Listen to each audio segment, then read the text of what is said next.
लोकसभेच्या निवडणुका या मार्च एप्रिलपर्यंत होण्याची दाट शक्यता आहे.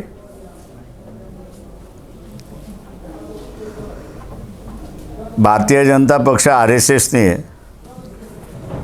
बराच गोंधळ घालण्याचा प्रयत्न त्या ठिकाणी केला. पहिल्यांदा असणारा वन नेशन वन इलेक्शन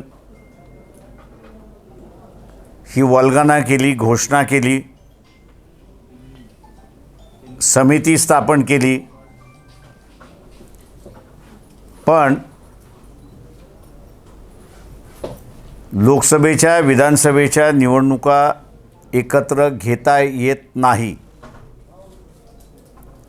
त्याला कायदेशीर अडचण नाही. परंतु राज्याच्या राजकारण अनस्टेबल असल्यामुळे अनेक ठिकाणी मुदतपूर्वी निवडणुका झालेल्या आहेत. त्या मुदतपूर्वी निवडणुका झाल्यामुळे त्यांची 5 वर्ष झाल्याशिवाय नव्या निवडणुका घेता येत नाही. ज्यांचं सरकार आहे ते डिझॉल्व करायला तयार नाहीत आणि म्हणून नरेंद्र मोदी RSS यांचा हा जो खेळ होता तो खेळ पूर्णपणे फसला अशी असणारी परिस्थिती आहे. दुसरं,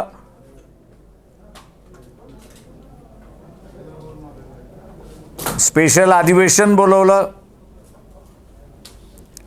आणि स्पेशल अधिवेशन बोलवल्यानंतर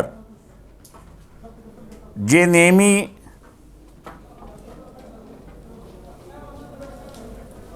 लोकसभेचं शेवटचं सेशन असलं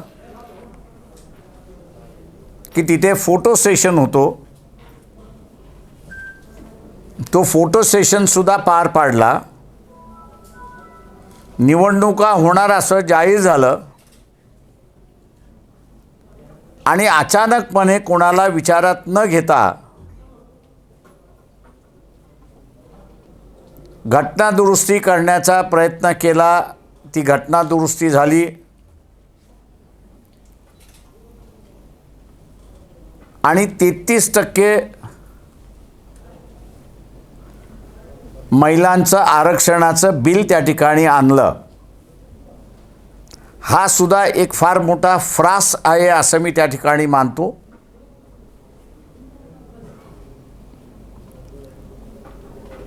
OBCचं आरक्षण त्याच्यामध्ये नाही. भारतीय जनता पक्ष पूर्णपणे बदललेली नाही. ते आजही महिलांना एक वस्तू म्हणून वापरतात, उपभोगाची वस्तू म्हणून पाहतात.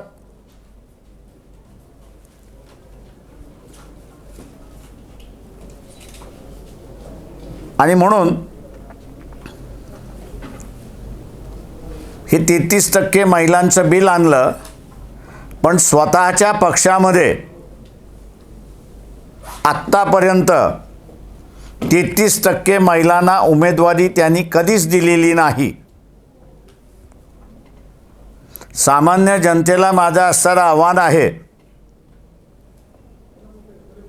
की वंचित बहुजन आघाडीने, भारतीय जनता पक्षाने घेतलेली ही भूमिका अंमल होण्यासाठी 2035 हे साल उजाडावं लागेल. कारण का त्याच्यानंतर महिलांचं आरक्षण येऊ शकतं, त्याच्या अगोदर येऊ शकत नाही. काका सेन्ससमधला पहिला वाद अजून संपलेला नाही की सेन्सस करत असताना OBCचं वेगळा कॉलम असावा की नसावा.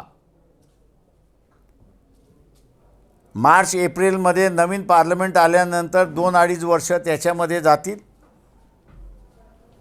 2-2.5 वर्ष पुन्हा असणारा सेन्ससचा डेटा गोळा केला जाईल. सेन्ससचा डेटा गोळा केल्यानंतर त्याची प्रसिद्धी व्हायला 2-3 वर्ष अजून जातील. तो डेटा प्रसिद्ध झाल्यानंतर मग डिलिमिटेशन कमिशन बसेल. त्या डिलिमिटेशन कमिशनला पहिली डोकेदुखी की 33% जागेंचं वाटप आपण कसं करायचं त्याचा फॉर्म्युला ठरवावा लागेल. तो ठरवलेला फॉर्म्युला सर्व राजकीय पक्षांना मान्य करून घ्यावा लागेल आणि त्याच्यानंतर हा 33% फॉर्म्युला अंमलात येऊ शकतो, अन्यथा येऊ शकत नाही. हे पूर्ण करायला 10 वर्षाचा किमान काळ लागू शकतो आणि म्हणून वंचित बहुजन आघाडीने सर्वात प्रथम या ठिकाणी ॲनालिसिस करत असताना सांगितलं की 2035च्या नंतरच महिला आरक्षण लागू होऊ शकतं अशी परिस्थिती आहे. आमचं RSS आणि भारतीय जनता पक्ष ह्याला आव्हान आहे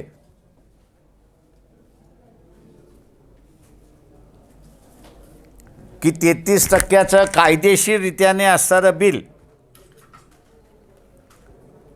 हे अंमलात 2035 साली येईल.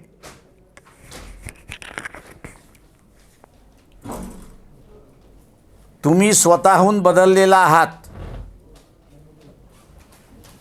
जी भूमिका RSSने आणि मनुस्मृतीने महिलांच्या संदर्भात मांडलेली आहे तिच्याशी आम्ही असणारा असहमत आहोत.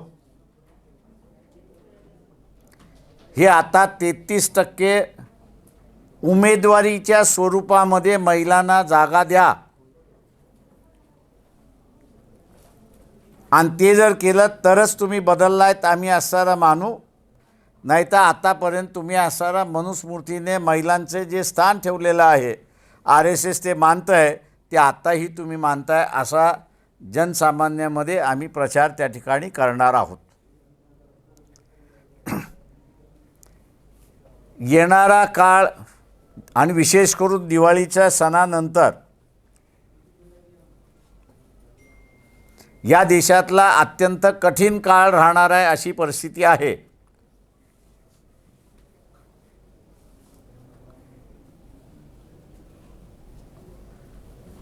गावातला सरपंच जसा वागतो, हमरी तुमरीवरती येतो, तशा रीतीने असणारा आपल्याला दिसतंय की भारताचे पंतप्रधान आणि भारतीय जनता पक्षाचं असणारं सरकार हे कॅनडाच्या संदर्भात हमरातुमरीवरती त्या ठिकाणी आलेलं आहे. बाहेरच्या देशामध्ये काही शीख समाजाच्या लोकांनी खलिस्तानी संघटना उभ्या केल्यात याबद्दल दुमत नाही. पण त्यांनी उभ्या केलेल्या संघटना आणि त्यांचा असणारा प्रचार हा शीखांना प्रभावित करतोय का हा त्याच्यातला महत्त्वाचा भाग आहे.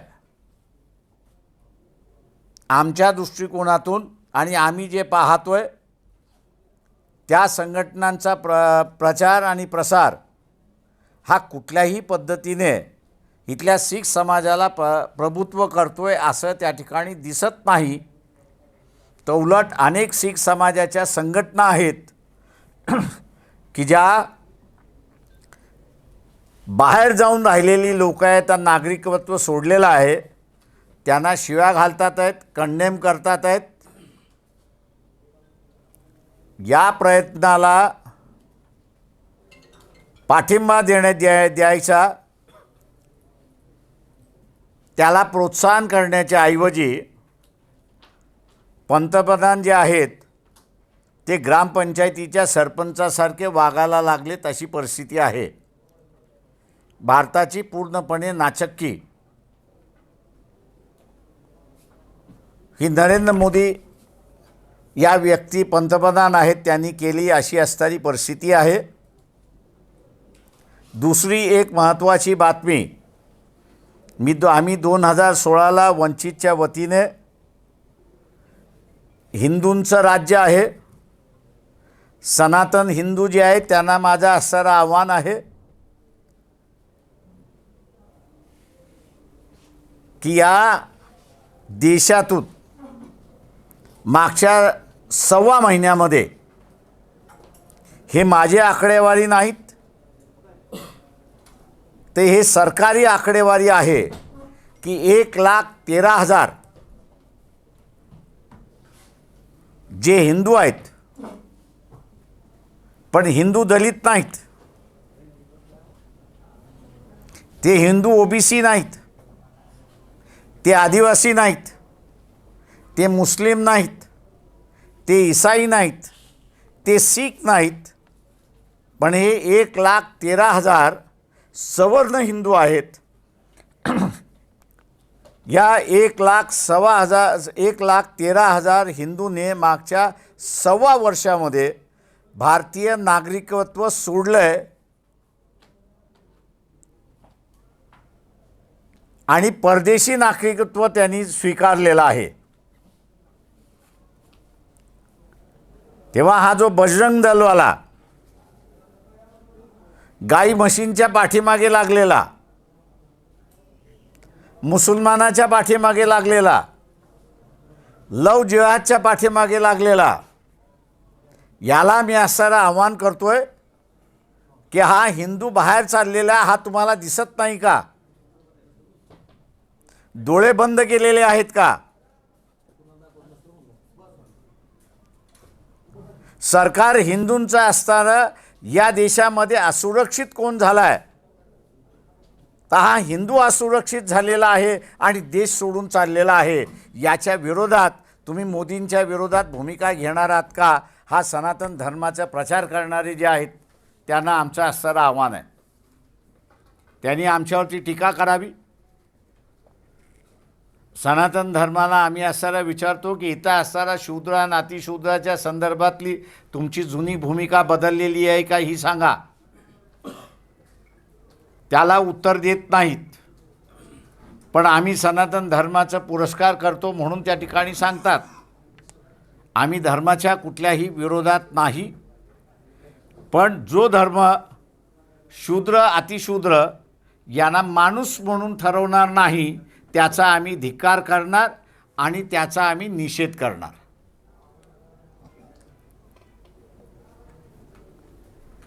आत्ताची जी एक परिस्थिती नव्यानं डेव्हलप होते ती असताना अत्यंत भयानक आहे असं मी त्या ठिकाणी मानतोय. दिवाळीनंतर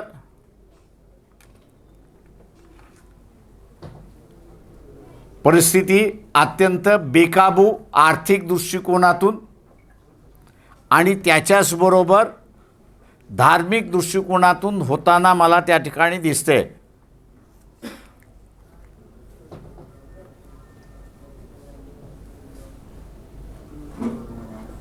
मुसलमानांना कुठल्याही प्रश्नावरनं या ठिकाणी टार्गेट केल्या जाईल.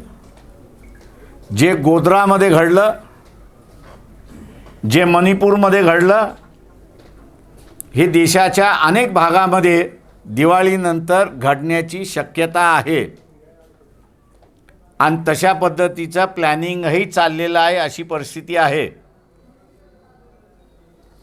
नारायण राणेंना मी एवढंच सांगतो की चिंदी चोराने माझ्याशी वाद घालू नये.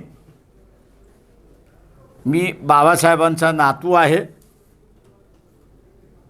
एक राजकीय पक्षाचा अध्यक्ष जरी असलो तरी ह्या देशातले अनेक अधिकारी आहेत की जे बाबासाहेबांना ह्या देशाचे जनक मानतात आणि म्हणून तेच अधिकारी मला असणारा माहिती त्या ठिकाणी देत असतात आणि ह्या घटना घडू नये ही अपेक्षा त्या ठिकाणी असते. तेव्हा सर्व भारतीयांना माझं असणारं आव्हान आहे, डोकं भडकवण्याचं कामकाज होणार का? तर निश्चितपणे होणार. जो सामंजस्य इथल्या असणाऱ्या मुस्लिम बांधवाने दाखवला की आम्ही असणारा ईदे मिलाप हा असणारा गणपतीच्या दिवशी करणार नाही, शांततेने असणारा गणपती विसर्जन व्हावं अशी जी भूमिका घेतली, आम्ही दुसऱ्या दिवशी करू, हा सामंजस्य मला वाटतं वाखाणण्यासारखा आहे आणि समजावून घेण्यासारखा आहे.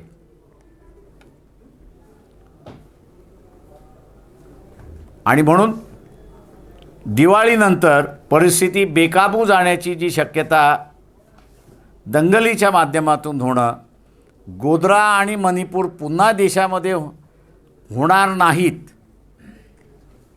याची दक्षता सर्वसामान्य माणसाने घेतली पाहिजे असं मी आव्हान या ठिकाणी करतो आहे.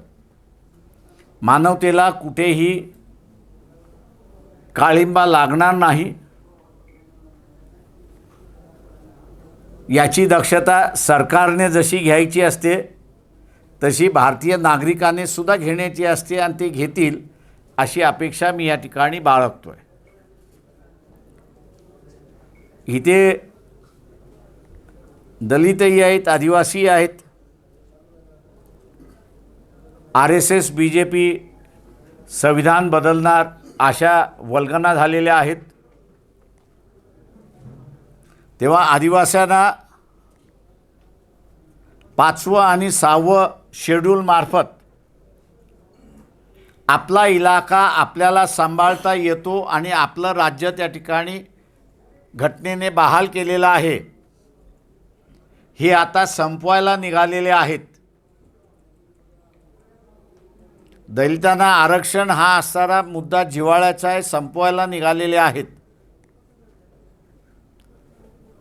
तेव्हा हे दोन समूह आपल्या विरोधात जातील हे लक्षात घेऊन भारतीय जनता पक्षाने शहरी नक्षलवाद आणि नक्षलवाद याच्या नावाखाली आता असणारा जेलमध्ये ठोकण्याचं, अरेस्ट करण्याचं, नोटीस देण्याचं कामकाज फार मोठ्या प्रमाणात केलं जातं आहे आणि ते सुरुवात झाली आहे.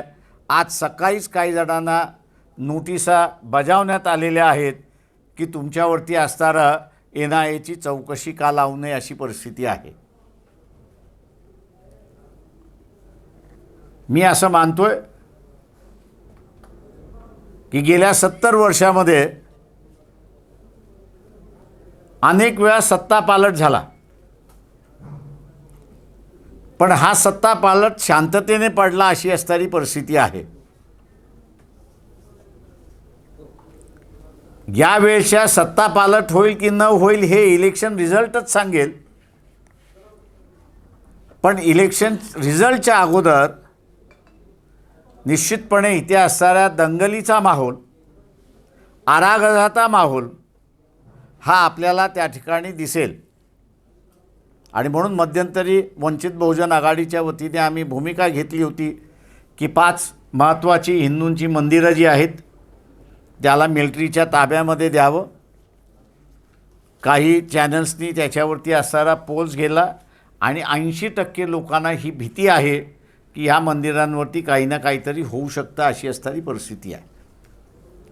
मी शेवटी या ठिकाणी एक मुद्दा मांडतो या ठिकाणी की हे शासन सर्वच गोष्टी कॉन्ट्रॅक्टवरती द्यायला निघालेलं आहे. रिक्रुटमेंटसुद्धा आता कॉन्ट्रॅक्टवरती द्यायला निघालेलं आहे. दुर्दैवाने सुप्रीम कोर्टाने ज्या गोष्टींमध्ये लक्ष घातलं पाहिजे आणि ठामपणाने हे संविधानाने मान्य केलेलं नाही असं जे म्हटलं पाहिजे ते अजून सुप्रीम कोर्ट म्हणत नाही. Central government, state government recruitment करायची असेल तर युनियन पब्लिक सर्व्हिस कमिशन मार्फत सेंट्रलमध्ये आणि युनियन टेरिटरीमध्येच रिक्रुटमेंट होऊ शकते आणि राज्यामध्ये त्या राज्याच्या पब्लिक सर्व्हिस कमिशन मार्फत होऊ शकते. हा ठामपणे जो निर्णय सुप्रीम कोर्टाने दिला पाहिजे तो दुर्दैवाने कॉन्ट्रॅक्टच्या मॅटर गेल्यानंतर देत नाही अशी असणारी परिस्थिती आहे. कॉन्ट्रॅक्ट लेबर जरी लावायचा असला तरी तो प्रायव्हेट एजन्सी मार्फत लावू शकत नाही. ज्या 4 कंपन्या ज्या नेमलेल्या आहेत या बेकायदेशीर आहेत, त्यांना कुठलाही अधिकार नाही रिक्रुटमेंट करण्याचा. जे अकाउंट्सचे अधिकारी आहेत, अकाउंट्स खात्यामधले असणारे अधिकारी आहेत, त्या अकाउंट्स खात्याच्या अधिकाऱ्यांना माझं असणारं म्हणणं आहे की एका बाजूला आपण असणारा शासकीय नोकर आहात, तेव्हा शासनाने दिलेला आदेश मान्य करणं हे आपलं कर्तव्य आहे, त्याच्यामध्ये चुकार होता कामा नये. पण हाच कामगार त्याचं दुसरं रूप आहे की तो ह्या देशाचा नागरिक आहे आणि या नागरिकाच्या हातामध्ये या देशाची सार्वभौम सत्ता आहे. तेव्हा या सार्वभौम सत्तेचा वापर करत त्यांनी त्याच्या मंत्र्याला फाईलवरती नोटिंग केली पाहिजे की हे जे रिक्रुटमेंट आपण केलेलं आहे, हे रिक्रुटमेंट केलेल्या स्टाफला कुठल्या हेड खालून मी असणारा पगार काढू, याचा खुलासा आणि लेखी आदेश आपण त्या ठिकाणी देण्यात यावे. अकाउंट्स डिपार्टमेंट, माझी विनंती आहे की हे बगावत म्हणून आपण असणारा समजणार आहात, परंतु हा बगावत नाही. तुम्ही फक्त असणारा खुलासा मागवताय की रिक्रुटमेंट हा जो भाग आहे, रिक्रुटमेंट हा जो भाग आहे हा UPSC आणि स्टेट पब्लिकेशन कमिशन मार्फतच होऊ शकतो आणि तोच खरा एम्प्लॉई या ठिकाणी होऊ शकतो. जो रिक्रुटिंग एजन्सीने दिलेला माणूस हा शासनाचा एम्प्लॉई कसा होऊ शकतो, हा महत्त्वाचा प्रश्न अकाउंट्स डिपार्टमेंट विचारेल असं मी त्या ठिकाणी ग्राह्य धरतो. माझं निवेदन या ठिकाणी थांबतो. आपण आता विचारा.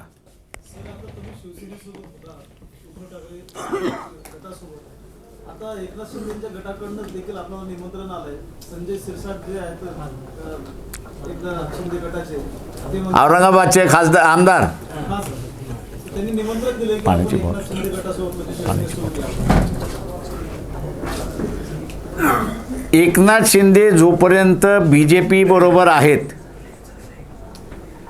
तोपर्यंत एकनाथ शिंदे गटाबरोबर आम्ही कुठलीही बोलणी करणार नाही. राहिला प्रश्न उद्धव ठाकरे शिवसेनेबरोबर,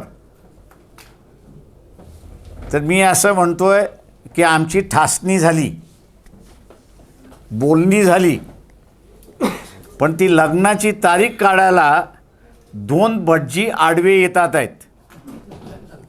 एका भटजीचं नाव आहे काँग्रेस आणि दुसऱ्या भटजीचं नाव आहे NCP.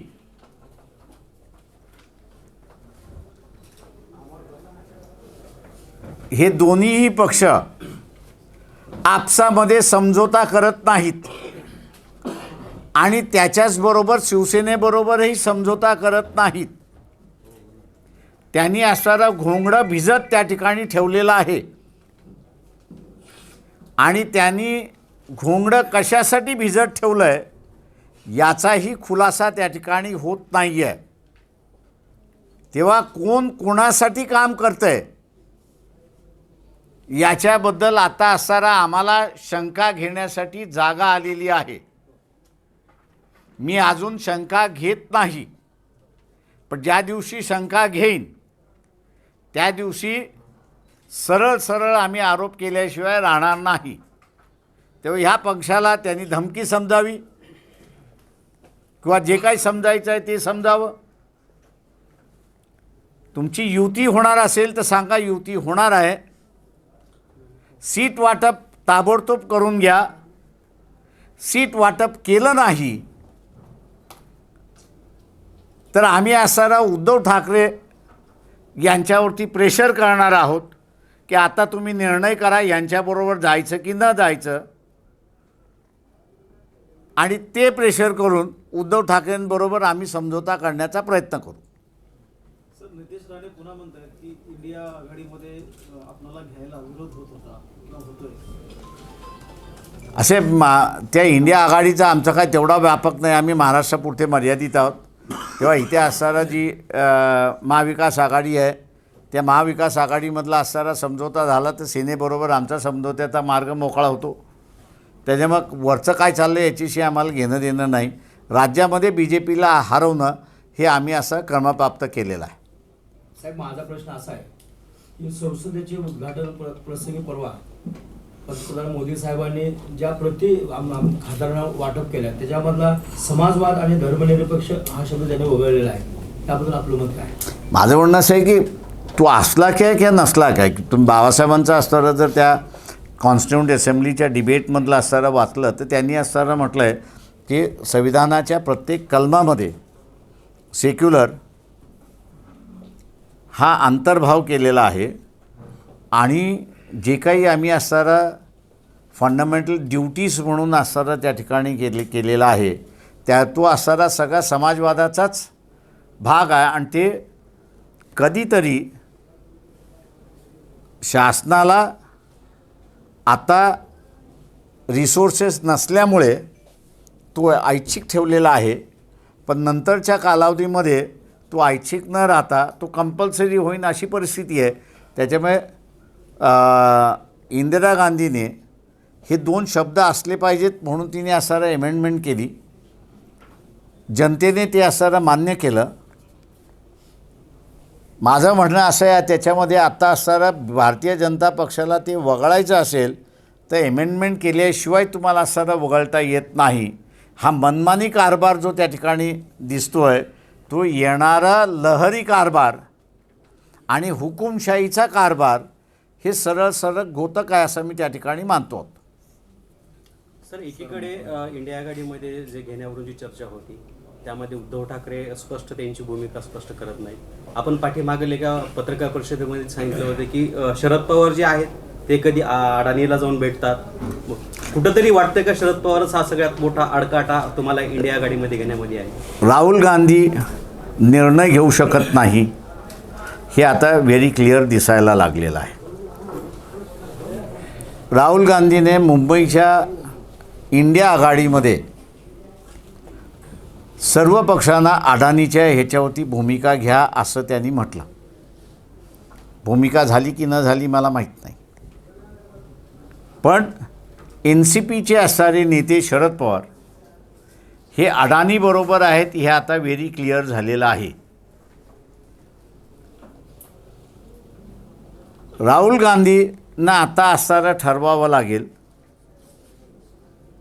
की त्यांची भूमिका अडाणीच्या विरोधात आणि शरद पवारांची भूमिका अडाणीच्या बरोबर. शरद पवारांनी किंवा शरद पवारांचं असणारं NCP यांनी अशी कुठेच कंडिशन घातलेली नाही, त्याच्यामुळे ते मोकळे आहेत. पण काँग्रेस पक्ष जो राहुल गांधीचा पक्ष आहे त्या राहुल गांधीच्या पक्षाने भूमिका अशी घेतली की अडाणी हा इथला कल्प्रिट आहे आणि त्यांनी देशाला लुटलेला आहे. अशा लुटलेल्या असणाऱ्या ह्याला टार्गेट करणं हे काँग्रेसचं भूमिका दिसते. आता ही भूमिका NCP जी आहे, शरद पवार जे आहेत ते अदा करायला तयार नाहीत.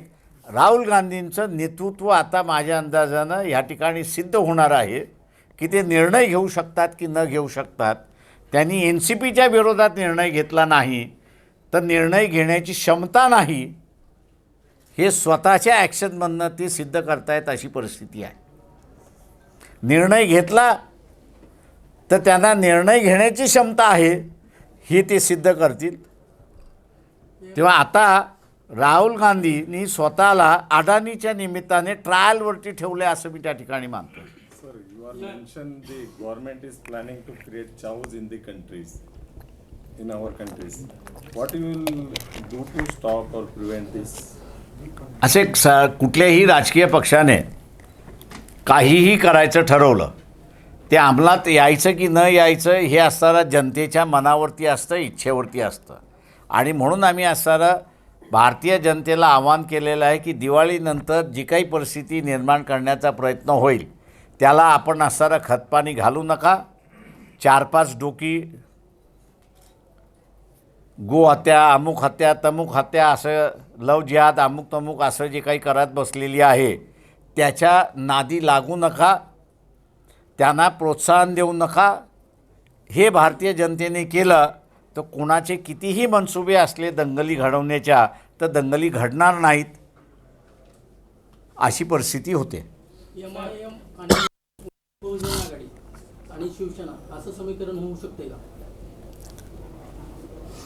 तुम्ही उद्धव ठाकरेंना विचारलेला हा प्रश्न अधिक बरा राहील.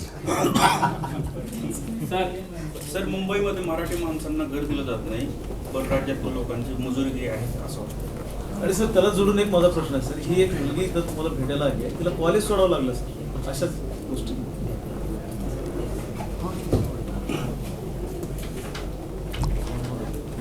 इशू त्याच्यामधला हा महत्त्वाचा आहे, मी असं मानतोय. इथले जे राज्यकर्ते आहेत या राज्यकर्त्यांनी जो एक कल्चर मुंबईतला होता की एकमेकाला स्वीकारण्याचा जो कल्चर होता आणि त्याला जे प्रोत्साहित केलं पाहिजे होतं, दुर्दैवाने जी काही लीडरशिप आली ती कमकुवत होती, त्यांना समजली नाही आणि त्यांना उमजलंही नाही, अशी असणारी परिस्थिती आहे. तेव्हा हे जे राज्यामधल्या लोकांचं एक बेट मुंबई तयार होतं आहे, याला जबाबदार कोण असेल तर भारतीय जनता पक्षसुद्धा आहे आणि काँग्रेससुद्धा आहे, अशी असणारी परिस्थिती आहे. आम्ही त्यावेळेस असताना भूमिका अशी घेतली होती की हा जो परराज्यामधला माणूस मुंबईमध्ये जो येतो आहे त्याला 5 वर्ष कुठलंही खाजगी वाहन विकत घेण्याची अधिकार असता कामा नये. कारण का मुंबईमधली बेस्ट आणि मुंबईमधली रेल्वे हे माणसाला नुसतं सहजीवन शिकवत नाही तर एकमेकाला टॉलरंट करणं आणि स्वीकारणं हे 2 ट्रान्सपोर्ट मुंबईमधल्या शिकवत होत्या. दुर्दैवाने जी काही लीडरशिप ह्या महाराष्ट्राला आली त्या महाराष्ट्राच्या लीडरशिपला मुंबईचं हे जे कॉस्मोपॉलिटन कल्चर होतं आणि हे कॉस्मोपॉलिटन कल्चर मुंबईच्या ट्रान्सपोर्ट विभागाने शिकवलं आहे, हे लक्षात न आल्यामुळे त्यांनी बाहेरच्या येणाऱ्या माणसाला मराठी माणसाची जी एक मानसिकता होती आणि ती मराठी माणसाची मानसिकता ही परराज्यामधल्या आलेल्या माणसाची झाली पाहिजे, त्याला जे प्रोत्साहन दिलं पाहिजे ते न दिल्यामुळे आपल्याला असणाऱ्या ह्या घटना होताना त्या ठिकाणी दिसत आहेत. कानाखाली आवाज काढून फक्त चालत नाही. सर, आपका बहुत बहुत शुक्रिया औरंगजेब रहमतुल्लाह अलैह के मज़ार पे जाकर जो महाराष्ट्र में जो वातावरण जो चल रहा था, एक समुदाय के नौजवानों बच्चों को अगर तस्वीर भी लगाए तो केस कर रहे थे, आप वहाँ पर जाकर उस माहौल को ठंडा किया, आपका शुक्रिया. मुस्लिम आरक्षण के बारे में आप क्या कहना चाहेंगे? कोर्ट ने हाईकोर्ट ने मंजूरात दी, सुप्रीम कोर्ट ने उसको स्टे नहीं किया है, लागू करने की बात है. मुसलमानों ने सोचना चाहिए कांग्रेस को वोट क्यों कर रहा है, एनसीपी को क्यों वोट कर रहा है. पागल तो मुझे मुसलमान ही दिखाई दे रहा है कि जो लागू नहीं कर रहा है, जो हाईकोर्ट ने मंजूरात दी है, मंजूरात देने के बाद भी जो लागू नहीं कर रहा है उसके ही पीछे जा रहा है. तो ये मुसलमानों ने अपनी राजनीति पर सोचने की बात है, ऐसा मैं मानता हूँ. 33% महिला आरक्षण विरोधात आपली काय भूमिका राहील? महिलांना असणारं आरक्षण मिळालं पाहिजे हे माझ्या आजानेच सुरुवात केली आहे. त्याच्या विरोधात मी कुठं जायला सांगताय मला? सर, राज्यातील 62,000 शाळा खाजगीकरण झालेला आहे आणि त्या चालवण्यासाठी कॉर्पोरेट कंपन्या दिलेल्या आहे, त्यावरती कर्मचाऱ्यांच्या नियुक्त्या हा ज्वलंत प्रश्न आहे. सर, आपण काय भूमिका मांडता? ते आम्ही असं सरळ म्हणतोय की मग मुख्यमंत्री सुद्धा कॉन्ट्रॅक्टवरती द्या. मुख्यमंत्र्यांचं सुद्धा खाजगीकरण करा ना. तुम्हाला जर शासन चालवता येत नसेल तर तुम्ही बाहेर पडा ना. तुम्हाला थोडी आम्ही कॉन्ट्रॅक्ट दिले चालवायचं. इथली जनता आज आक्रोश करते, कॉन्ट्रॅक्टच्या विरोधातला आक्रोश करते आणि आक्रोश करत असताना तुम्ही पुन्हा पुन्हा त्यांना असं हे करताय. आमचं सरळ म्हणणं आहे की ज्यांनी इन्व्हेस्टमेंट केलेले आहेत, कॉर्पोरेट उद्या म्हणेल आम्ही इन्व्हेस्टमेंट केलेले आहेत, आणि मी इथल्या असणाऱ्या सर्व कॉन्ट्रॅक्ट कामगारांना आवाहन करतो की तुम्ही आम्हाला सत्तेमध्ये बसवा, परमनन्सी ही आपली असणारी करू, आणि ज्या कॉर्पोरेटनं दिलेल्या आहेत त्या पुन्हा काढून शासनाची जबाबदारी राहणार आहे. याचं कारण की शाळा आणि तरुण पिढी हिच्यामध्ये शासनानेच इन्व्हेस्टमेंट करायचं असतं, कॉर्पोरेटने इन्व्हेस्टमेंट करायचं नसतं. मराठा आरक्षणाच्या निमित्ताने जरांगीर पाटलांनी आता राज्यभर दौरे सुरू केलेले आहेत. त्याच्यातून काय आउटपुट निघणार आहे का? याचं उत्तर जे आहे, ज्यांनी मराठा आरक्षणामध्ये पुढाकार घेतला, मग ते अशोक चव्हाण असतील, शरद पवार असतील आणि नारायण राणे असतील, या सगळ्यांना आता उत्तर द्यावं लागेल की का होत नाही, का नाही झाले. गरीब मराठ्यांनी आवाज उठवावा असं आपण म्हणालो होतो मागं. आता जरांगीर पाटील हे गरीब मराठ्यांच्या बाजूने उभे राहिले, मग आपल्याला काय समर्थन असणार आहे? आमचं समर्थनच आहे. गरीब मराठ्यांनी उठाव करावा ना. आम्ही ते सरळ म्हणतोय की निजामी मराठ्यांच्या विरोधात जोपर्यंत असणारा रयतेचा मराठा उभा राहत नाही तोपर्यंत ना शेतीचं विकास होईल, ना इथे असणारा त्यांची प्रश्न मिटतील. मराठा समाजात ओबीसी मधून आरक्षण देण्याचा जो घाट चाललाय तो योग्य वाटतोय का? ओबीसीने त्याला विरोध केलेला आहे आणि आम्ही असणारा म्हणतोय त्याच्यामध्ये की ओबीसीचं आरक्षण हे ओबीसीचंच आरक्षण राहिलं पाहिजे. इतर त्यांना आपल्याला आरक्षण द्यायचं आहे. त्याचा असणारा जो फॉर्म्युला आहे तो एक तर शाहू महाराजांकडे होता आणि दुसरा बाबासाहेबांकडे होता. सर, वंचित आणि त्याच्यामुळे हे जे इतर राजकीय पक्षांच्या नादी लागलेला जो आहे तो वाया जाणार आहे. ज्यांना आरक्षण पाहिजे त्यांना आम्ही असं म्हणतोय की तुम्ही वंचितच्या बाजूने या. आरक्षणाचा मुद्दा हा कशा रीतीने पुन्हा सुप्रीम कोर्टामध्ये मांडायचा, कशा माध्यमातून मांडायचा, त्याची जाणीव आम्हाला आहे, पण तो मी पब्लिक करणार नाही. सर, वंचित आणि शिवसेनेचा साखरपुडा होऊन देखील आणि लग्न जर मोडलं तर आपली भूमिका काय राहणार आहे? आम्ही असं अगोदरच भाजपला हरवण्याचं जे आव्हान आहे त्याला कसे सामोरे जाणार? ते आम्ही असं व्हेरी क्लिअर आहे की 48 जागेंची आम्ही असं तयारी केलेली आहे. नालायक काँग्रेसवाले आणि एन सी पीवाले पुन्हा असणारा बी टीमचा असणारा काढतात आहेत. त्यांना एवढंच फक्त सांगतो आहे की मी जर माझं तोंड उघडलं तर तुम्ही कुठेही राहणार नाहीत एवढं लक्षात घ्या. मी जोपर्यंत संयम बाळगतो आहे तोपर्यंत ठीक आहे, पण ज्या दिवशी मी भिंग काढायला सुरुवात केली